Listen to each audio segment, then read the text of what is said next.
Саламатсыз ба? Сіздермен бірге Таян Нұрпейісов, тестный каналы, және бүгін біз тригонометриялық теңсіздікке байланысты есеп шығарамыз. Есептің берілгені: косинус x-тің мәні кіші нетен нөлге және минус 2-ден 1 мәнінен үлкен болып келеді. Яғни бізге x-тің мәнін табу керек. Осындай түрдегі есепті шығару үшін алдымен не істейміз? Алдымен бірлік шеңберді сызайық.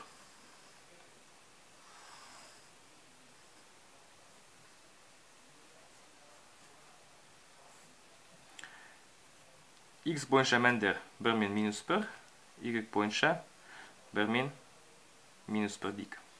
Яғни бізде осындай бірлік шеңбер болады. Алдыңғы сабақта айтқандай, бізде косинус x-тің мәні x осымен алынады.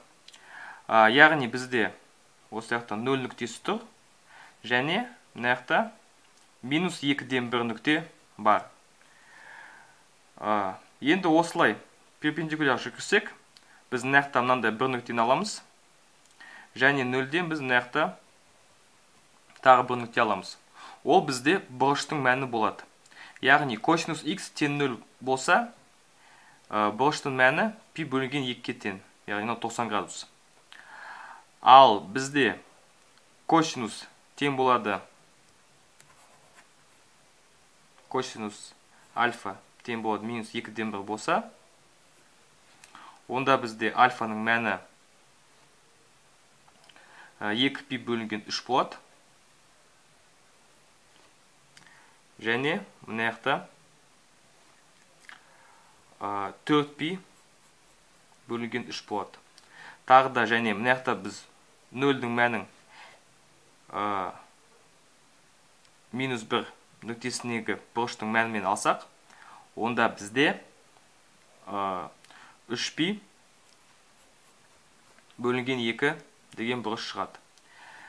Яғни біз көріп тұрмыз, біз осы аралықты алдық, минус 2-ден 1 деген ол мынау нүктедегі бұрыштың мәні, ал 2 пи бөлінген 3. Ал 0-дің мәні бізде пи бөлінген 2. Яғни бізде бұрыштардың мәні осы аралықта болады.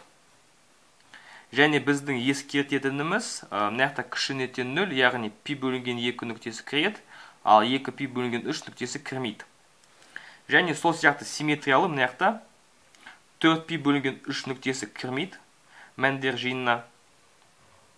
Және осы аралықта 3 пи бөлінген 2 мәндер жиынына кіреді. Себебі мына жақта кіші не тең 0 деп тұр.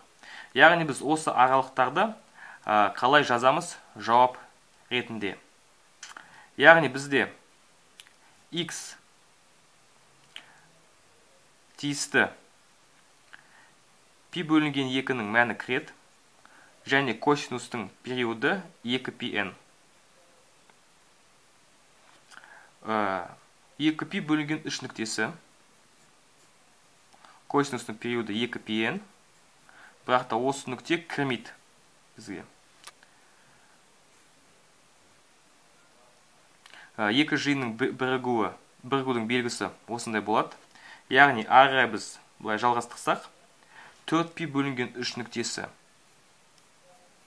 4 пи бөлінген 3 нүктесі, косинустың периоды 2 пи n, осы нүкте кірмейді, ал ең соңғы нүкте 3 пи бөлінген 2 қосылған 2 пи n. Осы нүкте кіреді бізде мәндер жиынына.